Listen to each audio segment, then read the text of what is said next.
there is a direct line here from like our government's policy to like the anyone crossing the line, no exceptions, no civilians, everyone is a terrorist, right?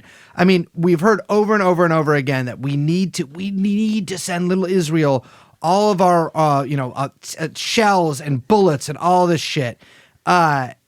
Sometimes there's a couple articles that just came out about this in The Intercept. Sometimes in contravening our allied countries' boycotts of doing that in terms of shipping it. It is like absurd to me that like we are still supposed to act like this is like they for some reason they act like this is like the IDF. I mean, the IDF has always been like this, but like they act. It's literally since the inception, since the War of 48.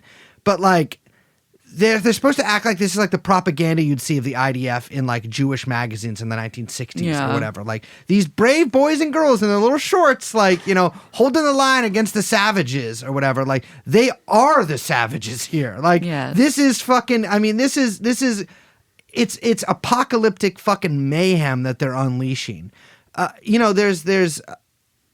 When I talked about, I think the last episode we did with Dylan, but like that little fucking, the little fucking roller skate on his arm and like just all the like, I mean, it is, they just kill and kill and kill and kill and kill and kill.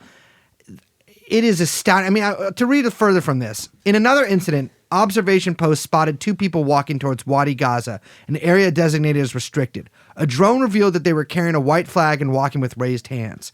A deputy battalion commander ordered troops to shoot to kill. When one commander protested, pointing out the white flag and suggesting they might be hostages, he was overruled. I don't know what a white flag is. Shoot to kill, the deputy commander, a reservist from Brigade 5, insisted. The two people eventually turned back south, but the protesting commander was berated as a coward. I mean, the other thing, too, is it's not just I want to say, like, my fucking aim is not just at people in institutions, though it is, but also the people who have, for whatever reason, built themselves enough independence, financial independence, to be doing this on their own and still cower because of whatever social pressures they may feel or whatever sort of social media pressures they may feel or the bullshit cocktail party nonsense I'm talking about. Like, fuck you. Well, the prevaricators and the hustlers have really had a field day with this shit in the past year. They had a great year. What's that fucking... I can't remember his fucking name. It doesn't even fuck... I don't even want to give any juice from this bullshit. No. But, like, there's just so many of these fucking people, right, who are, like, defend this or, like, or try to, like... If not defend, because it's the indefensible, like, distract from this in some way. And you can't separate this from direct U.S. policy.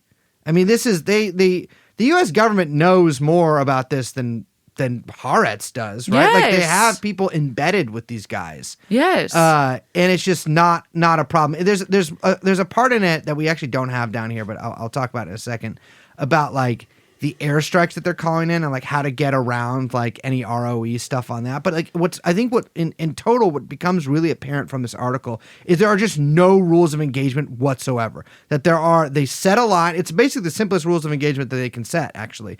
They set a line in the sand and they say, if you go near this line, you don't even have to cross the line in a lot of these cases. If you go near this line, we are going to kill you. And no matter if you're a child or no matter if you're an old lady, no matter whoever you are, we're going to kill you. So it goes on to say, a Division 99 reservist describes watching a drone feed showing an adult with two children crossing the forbidden line.